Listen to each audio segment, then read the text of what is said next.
Skin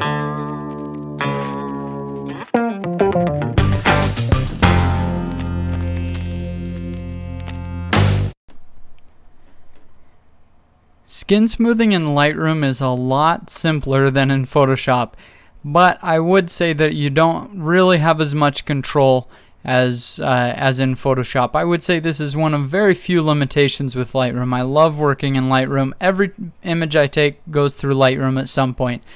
Just that when I do skin smoothing and sharpening, I'll often pass into Photoshop, you know, when I want to spend that extra time on an image. So here I am in my library where I browse through photos, and now we'll take it into the develop mode by clicking on the develop tab, and let's start smoothing in that skin. So the way that we'll do it is we'll press into the brush area here, and well, I'm sorry, first we'll go to the spot tool here. We can change the size of our tool by using the left bracket to get smaller, or the bigger bracket on your keyboard to get bigger. We'll just select those areas, and the main pimples or blemishes, and we'll start getting rid of them. You'll just click and drag to a different spot, and wherever you're dragging to is where you're grabbing from to paste on top of the blemish. So I want to get rid of that area and have it replaced by that area. And we'll go through, and it'll take a little while, but you'll go through and finish all those blemishes, getting rid of them.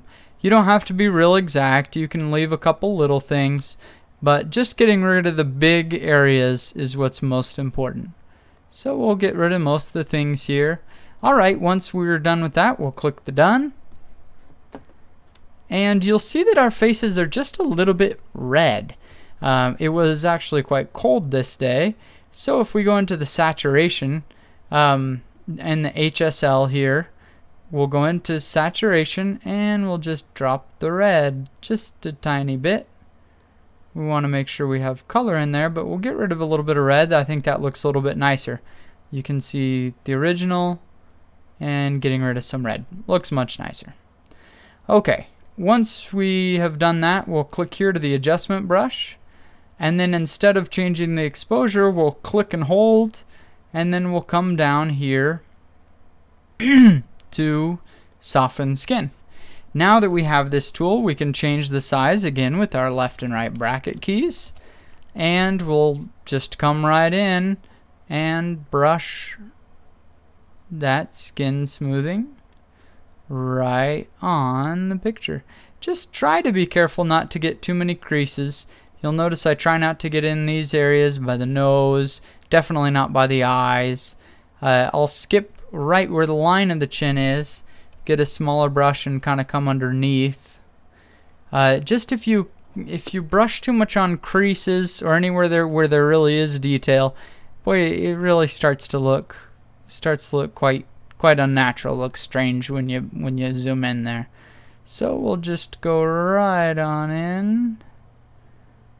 Looks nice. And we can go through all this skin.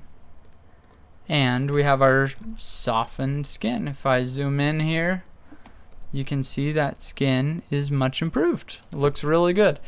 This is a little bit better, just slightly, than using the blur tool in Photoshop. We still have a lot better image quality. So Lightroom is actually alright for skin smoothing. If you really want to get into the details and want it to look just perfect, then I feel like I need to go into Photoshop. But for most of what you're doing, you know, just quick doing images where you can't spend all day on every image, you know, Lightroom's perfect. It's what I use all the time. So those are 3 different ways to sharpen: using Lightroom, using the blur tool in Photoshop, or using, you know, selecting the areas and using the Gaussian blur. Or the third way is to use the color channel and to get rid of the blemishes and still leave a little bit of texture in the skin. Whatever way you prefer. Honestly, I use all 3 just to do it quick and dirty.